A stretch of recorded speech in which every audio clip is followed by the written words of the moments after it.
Hey, it's Andy Yanis, and you're watching and or listening to another episode of Let's Rage Coogs presented by the Saxenian Family. Once again, we are off the heels of another Houston Cougars men's basketball game. Unfortunately, this is the first time all season that we're on the other end of a loss for the Houston Cougars. Number one ranked Houston entered the matchup 9-0. They are now 9-1 after facing a tough number 8 Alabama team. They came in here ranked 8th in the country, and they looked at it. I think the most impressive thing about this game overall was just their mental toughness to be able to overcome that 15-point deficit, stick with it, and be able to make the late game executions down the stretch. The final score was Alabama coming out victorious 71-65. But joining me, as always, Dayon Dunlap, Chris Garner of the Houston Roundball Review. How are you two doing? I'm doing great, man. How you guys doing? I'm doing good. I'm doing good. That's a lot to take away. I'm ready to dive into it. Follow you guys' lead. For sure, but first and foremost, we would like to give a shout out to our sponsors, starting with Hoop and Holler, the Houston Cougars Micro Collective, the entity behind those Star Pizza commercials. Star Pizza, another sponsor of Let's Rage Coogs, Houston's best pizza since 1976, and also BB's, the home of Tex Orland's Cooking. If you're in need of a meal, or maybe you just don't feel like cooking today, be sure to stop by one of the various BB's locations across the Houston area, and be sure to follow them on social media at BB's Tex Orleans. That's at BB's Tex Orleans on Facebook, Instagram, and Twitter. Without further ado, Chris, I'll toss it over to you first because you were also at the post-game press conference with head coach Kelvin Sampson, Jamal Shedd, and Marcus Sasser. So first and foremost, I'll start with you. What were your overall takeaways of Houston's loss and anything that might have stood out from the post-game comments and reactions from the head coach and the players? The Cougs were up 44-29 with 17.5 minutes left in the second half. They scored 21 points the rest of the game. Missed shots, slowed down the pace, I think, to their detriment, instead of playing fast. That gave Alabama a chance as well. But the big key, Alabama just beat a lot of Cougars off the dribble on the perimeter and broke down Houston's defense, and that was a big problem. It was an eye-opener to a lot of folks who follow the Cougs, and eye-opener to Coach Sampson and the staff. They got to make an adjustment on how to improve defending the perimeter. And in a nutshell, Alabama's freshmen played better than Cougars freshmen.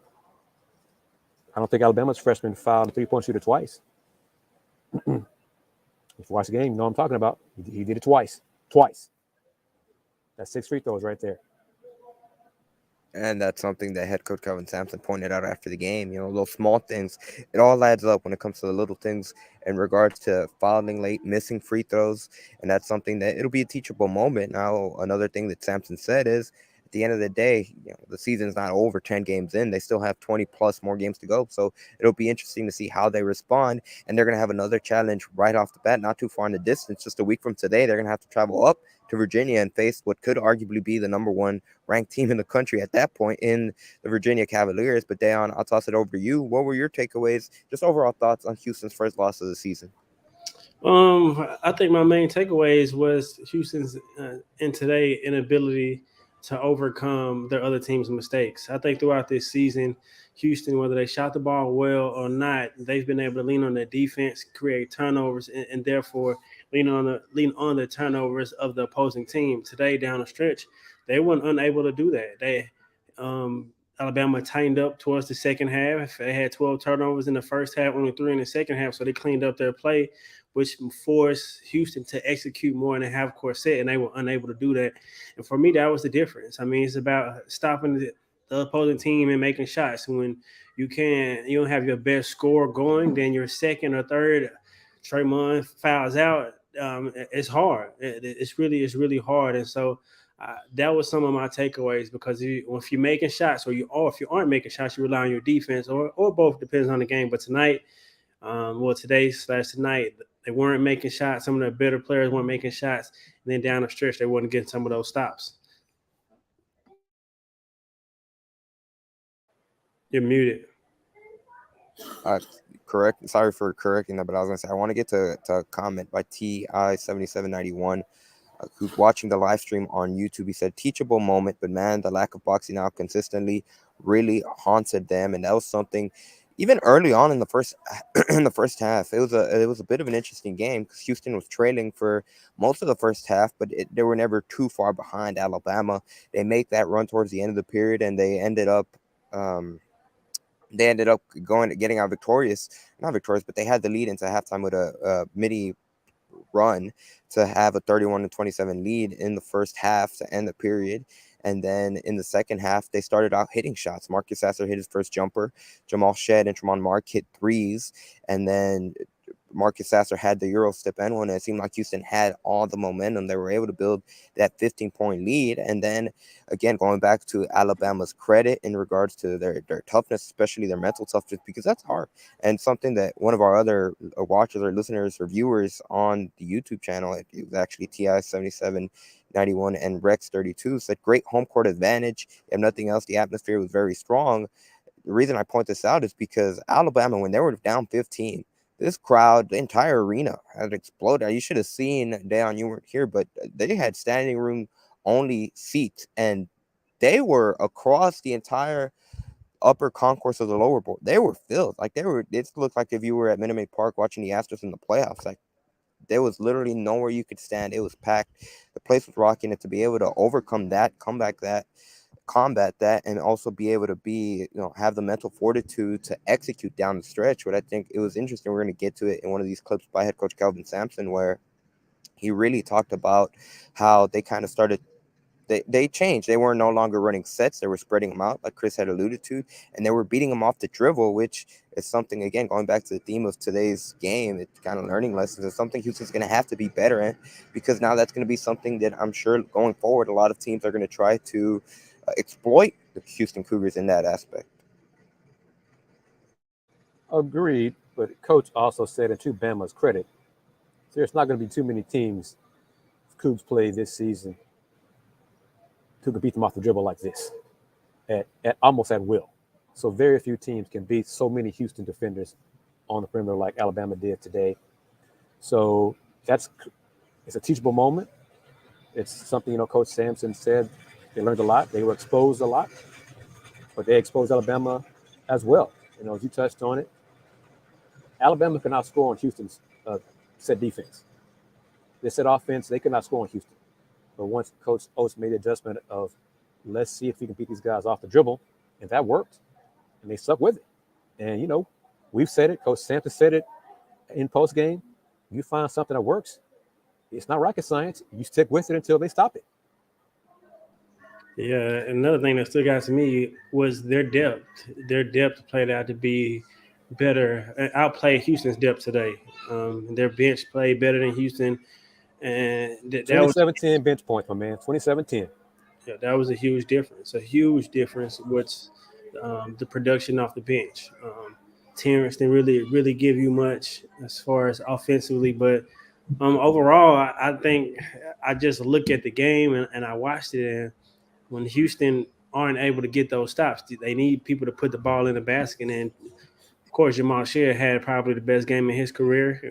He had a great game, but you need that closer. You need a Marcus or someone who was fouled out, somebody other than that who could get the ball and put it in the basket. Because as you watch the game, they went to J1 quite a few times, but as I know, people going to scout report and force him to go use his other hand. They sat on their right shoulder. He made it maybe once or twice, so they took that away. Jarris was a little aggressive here and there. I think he could have been a little bit more aggressive, but overall, they just needed more people to put the ball in the basket. I mean, that's really what it boiled down to, because they were still in the game. They were getting stops. You just got to be able to score and execute. Agreed, and that was a great point. Just in terms of the final 5 minutes, Houston really struggled to find their offense. In the meantime, Alabama was able to make those late game plays that they were able to come out with the win. And even then, missed free throws. Going back to the little stuff that Kelvin Sampson had mentioned, I know that probably the ones that will be magnified with Reggie Chaney at the end of the game, where he missed, I want to say 3 or 4. It might have been 3 or 4. I can't remember exactly the number, but Marcus Sasser missed one on the split end when Houston was still leading at that point. Same goes for Reggie Chaney. So that's something, the little stuff like that again, at the end of the day, it's a good learning experience for the team going forward. Now, you mentioned it. That's something that Kelvin Sampson pointed out after the game, is that they have to do a much better job at being able to build out their depth, which I found interesting. And Chris, I'm curious to get your thoughts when Kelvin said that. He's not at a point that he trusts the freshmen. And, basically the freshmen have not proven themselves in practice yet to be worthy of minutes in games like this. Javier Francis did not play a lot. He played briefly in the first half. He was done. So that was an issue. Terrence Arsenal looked lost on defense. Everybody knows, follows the Cougars. If you don't get a job on defense, you're not going to play. And he played 8 minutes and didn't provide much. So Javier Francis played 2 minutes. I thought he should have played more. Coach Sampson said they will have to work on establishing their defense, their bench going forward the rest of the season. And I think they will. The bench has talent. It's just inexperience. And when you get that experience is you get playing time.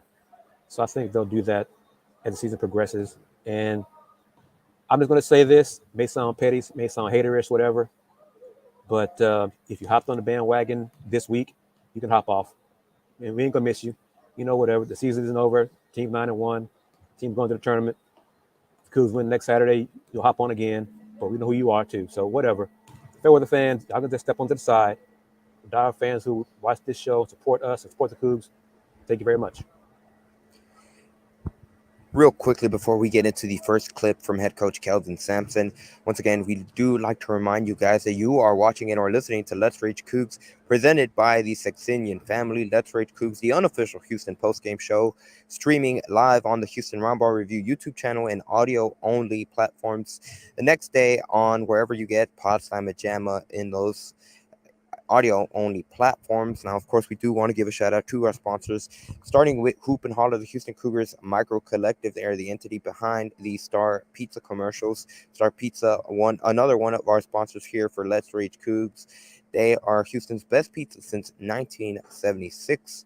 And last but not least, a shout-out to BB's, the home of Tex Orland's Cooking. If you are in across the Houston area, you should stop by one of their various locations in the city and make sure you take home some Tex Orland's Cooking, and also be sure to follow them on social media, all social media platforms, on Facebook, Instagram, and Twitter at BB's Tex Orland's. Once again, that's at BB's Tex Orland's.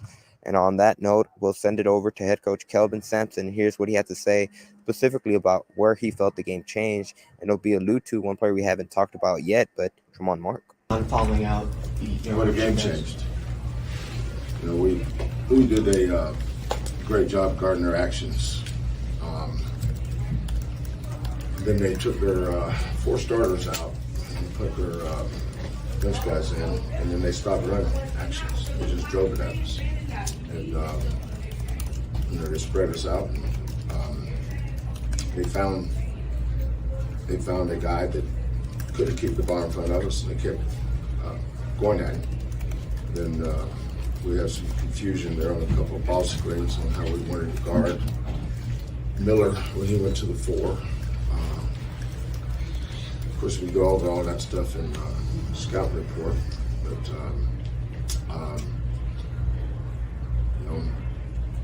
Alabama, when you're down 14, sometimes just throw stuff at the wall, see what'll happen. And that's a talented team. They're good. We don't have a lot of veteran depth, but that's a good basketball team. They're really talented. I thought our kids played well for a long time. All of those stuff matter. We fouled the 3-point shooter twice, for instance. That matters. Missed 10 free throws. That matters. Getting beat on a ball screen. We just got to keep working at it. It's not our last game. Nobody around here going to quit or nothing. We just got to figure out the mistakes we made in this game with these young kids and keep going. That's the number 8 team in the nation. So no shame in losing to a really, really good Alabama team. But disappointing, obviously.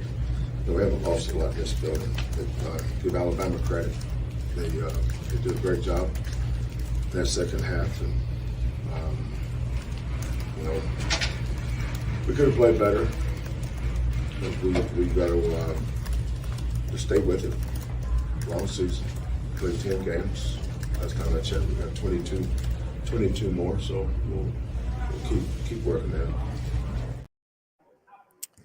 So once again, that was Houston Cougars head coach Kelvin Sampson. In particular, I want to focus on Mark. And really, he went out of the game with 8:09 left in the second half.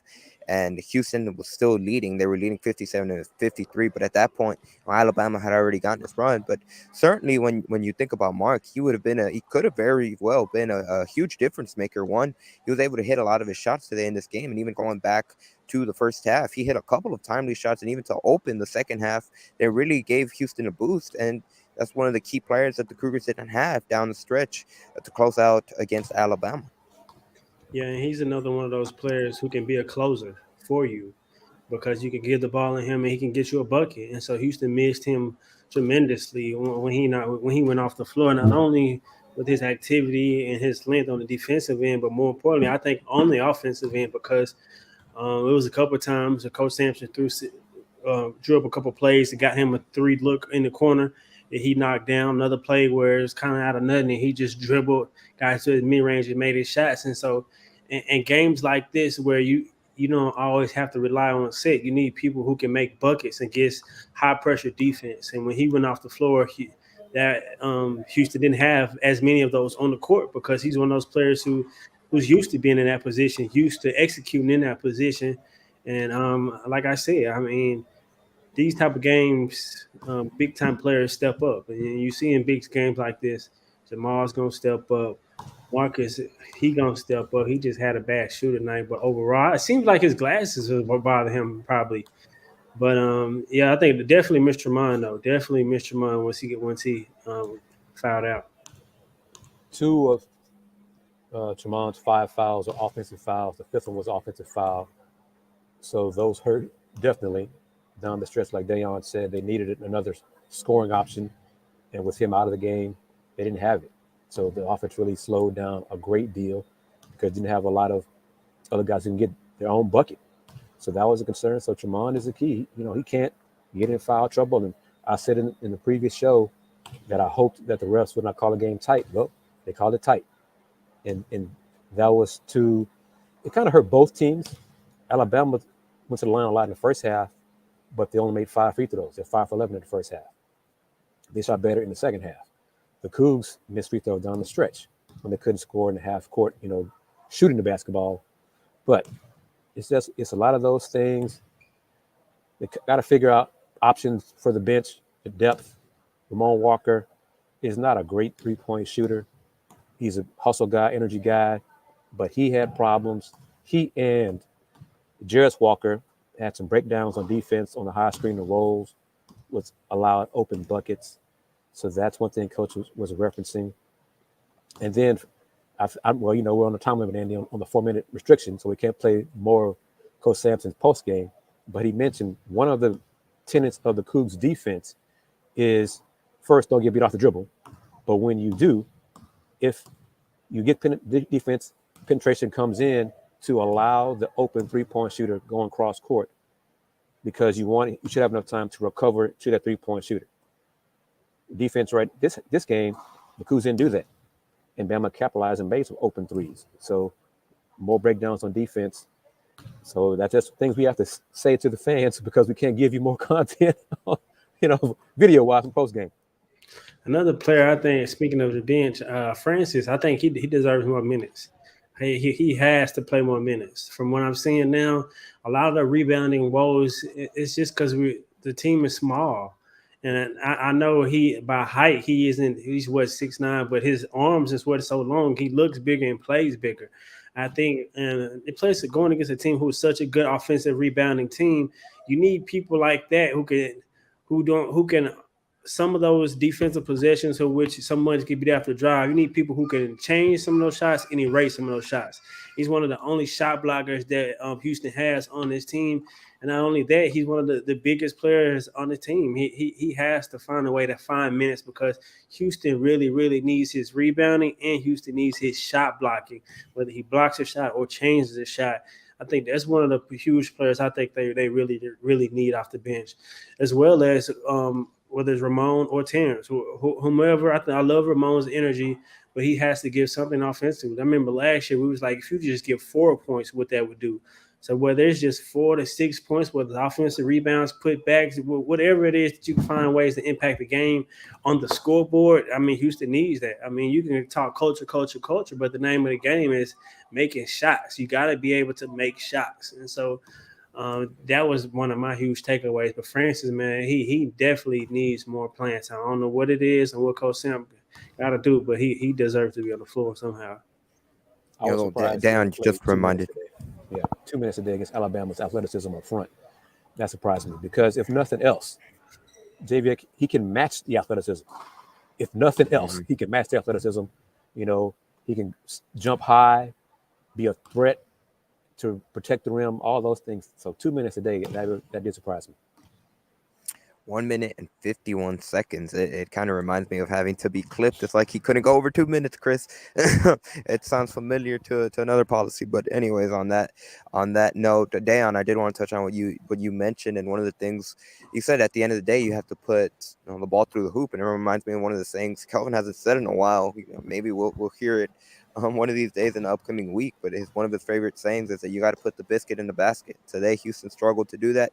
To their credit, Alabama struggled to do that too, and that's something transition. Well, really for Alabama, if your name was not Noah Clowney, you did not necessarily have that good of a shooting night. Mark Sears went 3 for 6. He shot 50, and he hit the big three late that put Alabama up by 1 in the latter portions of the second half. But going top to bottom, in particular Brandon Miller, that was kind of the big headline coming into this game. How would he look? How would Houston defend them? And for all intents and purposes, they did a pretty good job defending him. He finished 0 for 8 from the field. He still got up his 8 points. He was able to get to the free throw line. But Kelvin Sampson said for much of the game that he was satisfied with how they were able to contain him. Chris, I'll go over to you first. Just your overall thoughts on top to bottom how Houston's defense was. Now, we've kind of talked about it. There was portions there where they got exploited, in particular when Alabama stopped running sets and they were just attacking them off the dribble. But that was kind of the turnaround. Whenever they were able to build that 15-point cushion, they did a good job at being able to force them into turnovers, and in particular keeping Miller from hurting them. Now, more players stepped up for Alabama, but just your overall thoughts on that aspect. Well, one thing, neither team hit double figures in assists. So that typically is an indication of one-on-one basketball. You're beating the man off the dribble, and you're either trying to finish at the hoop. But Bama was 11 for 21 on layups, and the Cougs were 8 for 16 on layups. So they got to the rim. Both teams got to the rim, missed shots. Bama rebounded theirs more. Alabama, this might be a theme all season. Guys and viewers, the Cougs are rebounded today. 44-39, 32-26 on defensive rebounds, on defensive boards. That's a problem, which I think Deanna is saying it as well, that Javier Francis can help mitigate if he gets more minutes consistently.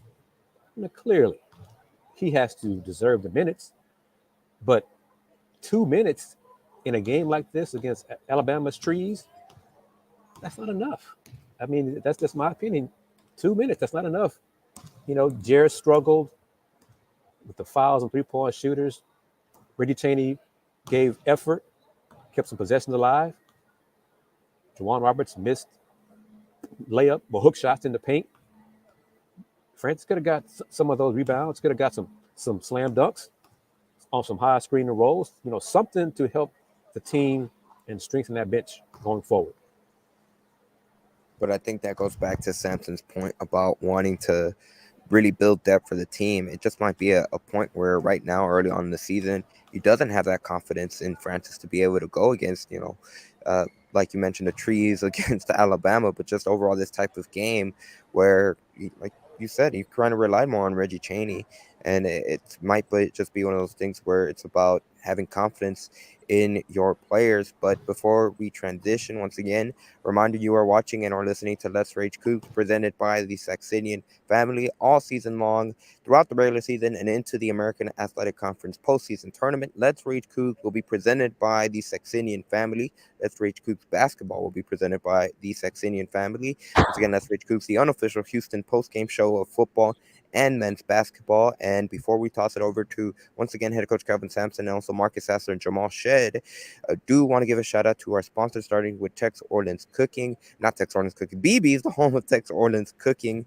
BB's located with various locations across the Houston area. Be sure to follow them on social media at BB's Tex Orleans on Facebook, Instagram, and Twitter. And also Hoop and Holler, the Houston Cougars Micro Collective, entity behind the Star Pizza, Sac Ave commercials with the football team with the Anthony Jones. And if you watched us during Let's Rage Coogs during the football season, you know how great those commercials are promoting Star Pizza, which Star Pizza, another sponsor for Let's Rage Coogs, Houston's best pizza since 1976. Check out what Calvin Sampson had to say, also Marcus Sasser and Jamal Shedd.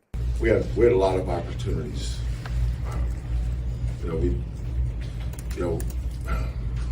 Winning on the road is special. That's a great win for Alabama. It really is a great win for them. Good for them. Losing at home though is tough, especially when you've had the level of success we've had over a long period of time. And then we put ourselves in a position that we could win. But we just got to finish shots, got to make shots. They go down the score, you got to answer. We had good looks. Made some good looks. But, they attacked our defense and spread us out and drove us. And then when we would get there in a position to help, they were kicking it out. And that's a hard way to make a living. We've won 80-some% of our games because that usually doesn't happen to us. We usually guard the bounce and force you to kick it out, and then we're there on the catch to take the three away. Their ability to get in the paint, we got to clean that up. Now, not everybody has the personnel Alabama does that can do that to you. Like we haven't seen anybody can get by us yet. Their strength was in other areas. But we played really good for a long time. Once we got down early, we made a couple adjustments ourselves and got back in it. Then finished the half pretty good. Started the second half great, and then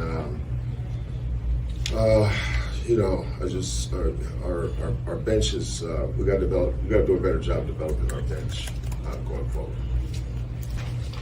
I think it's just a learning experience. This is our first real test with a top 10 matchup this year, so we can only get better. And those young guys, this was a real good game for them to really see the atmosphere that we're going to be playing in a lot this year. So we just got to move forward and get better. Like he said, just a learning experience. When we're going to something or another close game, when they got the momentum, just learning how to take control and execute on offense and be able to keep the lead. There you heard from Marcus Sasser, Jamal Shedd, or you heard from Calvin Sampson first, then Jamal Shedd, and lastly, Marcus Sasser. So an opportunity for them to grow. And once again, focusing on what Calvin Sampson said, going back that they have to go about developing the bench. Now, as we start to wind things down, Chris, I think this is a great point made by Fred White, and it kind of reminds me of one of the earlier games in the season. Fred on YouTube and the Houston Roundball Review YouTube channel says the Houston Cougars need more ball movement, too much isolation in the second half of that game. I think a big credit to that has to be with Alabama, because at the end of the day, they were the other team out there on the floor, and they were a really good job defensively, and particularly at the end, even though Houston was able to get shots. At the end of the day, it was much more the Cougars missing than anything else, like you heard Kelvin in that clip. A combination of Fred's comment and your comment. I thought the Cougs played too slow down the stretch. They waited too late, deep in the shot clock. Under 5 to take a shot or pass to a front court player. And those closing seconds, you wait to pass the ball that late. The new terminology, it's a grenade. 3, 2, 1. Guys have to do something so quickly. And if it's Reggie Chaney or Juwan, whoever like that, that's not their game unless it's a dunk. So I think they slowed down too much. They stopped pushing tempo. Alabama had something to do with the but the Cougs high screens worked a lot early in the second half at the top of the key. They didn't run that a lot. The Cougs finished the game 1 for 8 from the floor. Some of those shots were missed by Juwan Roberts and Reggie Chaney. So it's just different guys taking shots, but it's also an example of Tremont Mark being out of the game, falling out. They did not have another guy who could knock down a three-point shot, who could break down a defense, get a layup, draw fouls. Tremont's a better free throw shooter than Reggie Chaney. No shade on Reggie, but he's not a great free throw shooter. But he took 7 free throws a day, made 2. So Coach Sampson said many times, depending on a great free throw shooting team, sometimes comes down to who's shooting the free throws. If it's Reggie Chaney, Houston's not going to be a great free throw shooting team. If it's Jamal Shed, then that's different. So a lot of different factors into this, but Tremont Mark falling out of the game with 8 minutes to go was a key down the stretch, offensively and defensively. Yeah, I do agree. At times, they didn't play in a fast enough pace, but I think Bama had a lot to do with it because in the first half, they had 12 turnovers in Houston. I believe had maybe 15 points off of those turnovers. And so in that second half, when Bama cleaned it up and stopped running more sets, like Coach Sampson said, and just kind of move the basketball to a drive and kick game, they stopped turning the ball over, which limit Houston from getting out in transition and playing faster. So I still think in some instances, I agree that they could get it out quickly and push the pace more instead of relying on that late pick and roll action in which it seemed like I don't want to say he ran out of gas, but he almost ran out of gas. I mean, because he was having to execute at an elite rate on every single possession, whether it's picking and choosing his floater, whether it's picking when to pass or create for others. And then when Tremont went fouled out and Marcus isn't falling, so just puts more pressure on him. And it looks like Alabama down the stretch wanted to force Jamal to make that decision and force him to score. And so that was a huge thing. So I think it really just got to come down to shot making. When your defense isn't turning into offense, sometimes you got to just be able to execute. And Terrence, I mean, he got to step up. He got to play better off the bench. We need some type of production from him. Ramon got to step up. Jared, I mean, it's a lot of different players whom I think just has to play better. But I think the pressure from this game, not only from the outside, just the pressure on the court from the teams, the athleticism, to what you see. I think that was a huge awakening, probably mainly from Terrence. I could tell from him, from my opinion, watching that game, he looked like he was playing to get some grown men, although some of them were freshmen like his age, but it was just like a different speed, different physicality that he's still getting accustomed to. And this Alabama team, they have that experience. They've gone in there. They were part of the tournament playing against tough teams, against some of the other best teams in the country. And maybe that was something that could have factored in as well. I want to bring up one of the points that King Jaja has mentioned once again on the Houston Roundball Review live chat. For those of you watching the live stream, he said, I would put Emmanuel Sharp out there, but he can't play defense either. Than Apollo Loxias, I believe that's how you say that. Loxias said this team needs a consistent outside sniper like Armani Brooks. King Jaja followed up by saying they have a sniper in Emmanuel Sharp. He's just not good at defense. And again, I think the reason I bring that up is because I think it just goes back to that point where Kelvin Sampson said they have to continue to build that depth. And again, it's only going to get better as the season goes on. And I think overall, in the long term, this might very well be better for Houston going forward than had they been able to consistently cruise. I think it might be a little bit of a wake-up call. Emmanuel Sharp is a streak shooter. He's not a sniper. Yeah, I don't know. That's what I was thinking. Armani Brooks was a sniper, but also Yeah. Folks, go back to Armani Brooks' freshman year. Armani Brooks' defense was awful. Yeah. Awful. He had to become a better defensive player to get more minutes. So just remember that too. It's all part of the process. Yeah, Emmanuel Sharp is a streak shooter, not yet a sniper. Corey Davis was a sniper. Emmanuel Sharp is not a sniper yet. I say he Yeah. won't be, but he's not Yeah. right now. Well said, Chris. That's exactly what I was thinking. Corinne Grimes grew into being a sniper. Like Yes. they all develop into being a sniper. I don't think like Corey Cam Tyson is a sniper. And so that's exactly you said it. I don't need to add to that. You said it perfectly, Chris. I think he can develop into that. Right now, he's more of a streaky scorer and hits a couple threes. I know it looks good now, but it's different when the pressure is on in the game. But nah, you said it right, Chris. You said it right. And King Jaja, you're good, by the way. You're part of the conversation too. So it's good. It's good to have that open engagement with those that are watching live on the Houston Roundball Review YouTube channel. Or if you're listening to the audio only version the day after, be sure to hit us up on social media. You can follow Chris on Twitter at DHRR. Is it 3 R's or is it 2 R's? No, DHR Review. Yep. The R's always trip me up, Chris. And then obviously, of course, you can follow us on our official Potsdam at Jama Twitter account at PAWDSLAMAJAMA, or our personal Twitters, as you see, or as you will see on the screen later. You can find me on Twitter at @Ayannis_5. As we wind things down, I'll go around once again. The panel, just overall, anything that you'd like to see, and it'll be interesting to see how the Houston Cougars respond on Tuesday against North Carolina A&T. But something that a couple of viewers have mentioned in the live chat, they feel like this Houston team is just simply not a good shooting team. So I'm curious to get your thoughts on that. That's not the issue of this program.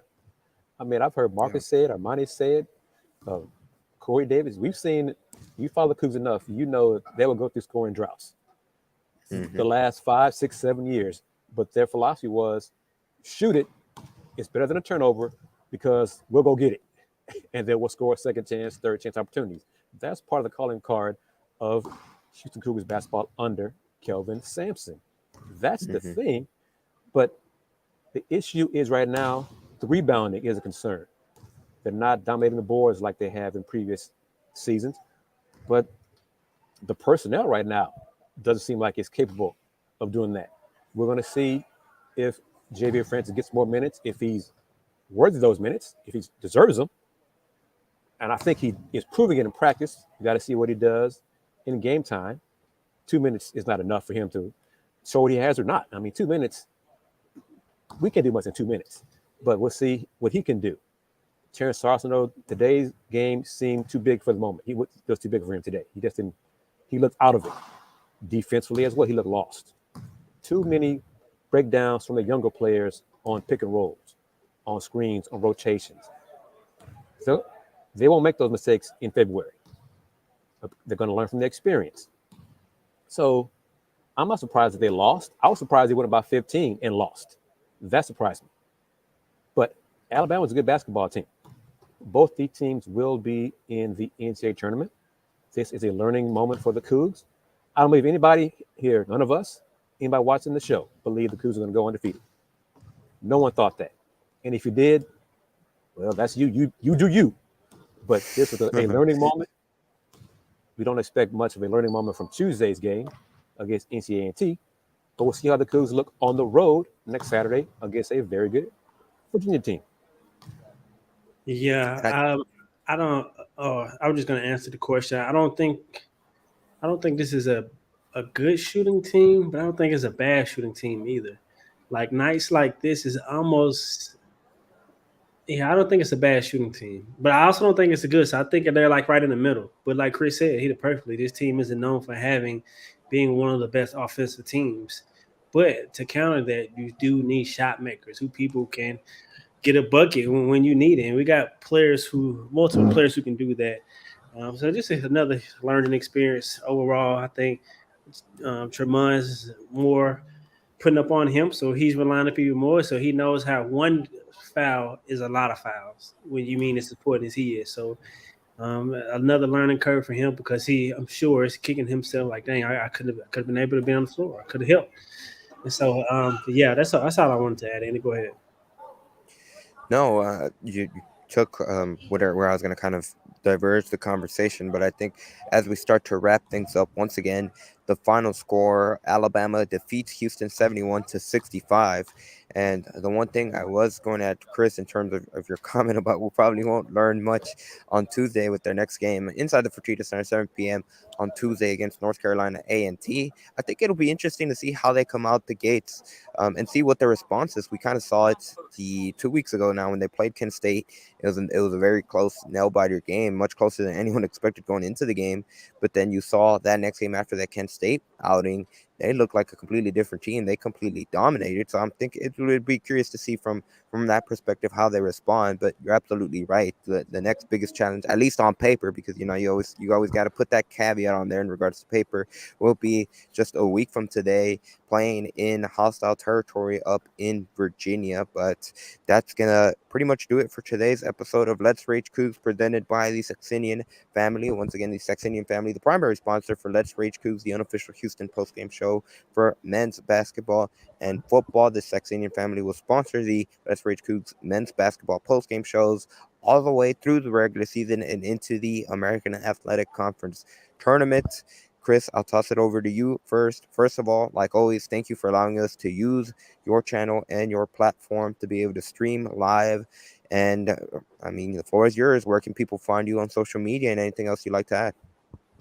As always, it's my pleasure to have you guys do this and help promote the Cougs and give the fans an outlet to discuss games, to give their comments, to discuss the games.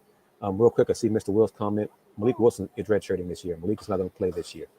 But you can find me on Twitter at the HR Review, HoustonRoundBallReview.com, Houston Roundball Review on Instagram, TikTok, and YouTube. So as always, thank you very much, fans, for commenting, taking time out to comment about your Cougs. We'll be back on Tuesday to discuss the Cougs as well. But that's it. Takeaways: got to get better defensively on the perimeter. Got to learn how to defend without fouling. It's difficult to do that based on how the refs call games. But players have to adjust to the officiating. And it's on you to, if the ref's calling it a certain way, stop doing that. And one more thing, stop fouling 3-point shooters. That's all I got. Dayon, I'll toss it over to you. Where can people find you? And for yourself, any other final takeaways? You can follow me on all social media platforms, like it's listed right there at Dayon Dunlap. No panic for me. For all Cougs watching, my takeaways was we've seen Houston play this style pretty much all year. I don't think this is a great defense, great rebounding team like we've had in the years past. But to counter that, I think it is a great defensive team. Just got to consistently have Marcus be a star and make shots because he's in a rut. He's in the drought right now. He's not shooting the ball well to start these games. He had maybe 1 or 2 games. So the good part about that, it can only get better. But Tremont, going to need him going forward. And the front court seems to have a lot of bodies, but who's going to produce in the front court against optimal talent, athleticism, and strength? Who is going to be that front court player that we can rely on a game-to-game basis? I think that's a huge question mark. Will it just be get it done by committee? Or should we keep him in and out? Reggie does a good job of doing his part. J1 adds it in. Jarius needs to do more, in my opinion. I think JVA can do more. And so a lot of questions, but one thing we know, I think this team is good, will be good. So no panic. Can't wait to see get the bounce back in the next game and then go on the road. And I think they will have a better showing on the road because it'll be like all world against them. Absolutely. I think that's the big key. That's going to be the next game that everyone has circled because questions will be answered for this Houston Cougars men's basketball team, and really just to see how they respond. For those of you guys that would be interested, you can follow me on social media at Ayonas_5. Big thank you to all the viewers and our listeners that are watching to the audio only or listening to the audio only versions of Let's Rage Coogs presented by the Saxenian Family. Thank you guys for continuing to support the show, because without you guys, I mean, there would be no Let's Rage Coogs. So big shout out to all of you guys. And Chris, big shout out to all of you that come to us during the game at the Fertitta Center and say, give a shout out. That really helps us out. That really gives a boost to me personally. Chris, I'm sure it's the same for you whenever you have people show up, because it shows that you guys care. So that's awesome. It'll always continue to be awesome, and continue to do it because it means so much for us. It's great to have folks come up to say, keep up the good work. We see what you're doing. We appreciate it. So yeah, it is really a nice, appreciated gesture from fans to acknowledge us. Once again, the final score from inside the Fertitta Center: number 8 Alabama defeats Houston, handing the Cougars their first loss of the season. The final score: the Crimson Tide walk away with the victory, 71-65. The Houston Cougars were led by Jamal Shedd, who had 19 points in the outing. For the Crimson Tide, it was Noah Clowney that led with 16 points overall for the Crimson Tide on 7 of 12 shooting. The Cougars return to the floor this upcoming Tuesday, 7 p.m. tip-off inside the Fertitta Center against North Carolina A&T, before traveling to the road for a big test at Virginia, and what arguably could be the number 1 team in the country at that point, next Saturday on hostile territory at Virginia. That'll be a 1 p.m. Central Time tip-off, so that's the week ahead for the Houston Cougars. So again, the final score 71-65 in favor of Alabama, and we will see you guys on Tuesday night following Houston's game against North Carolina A&T.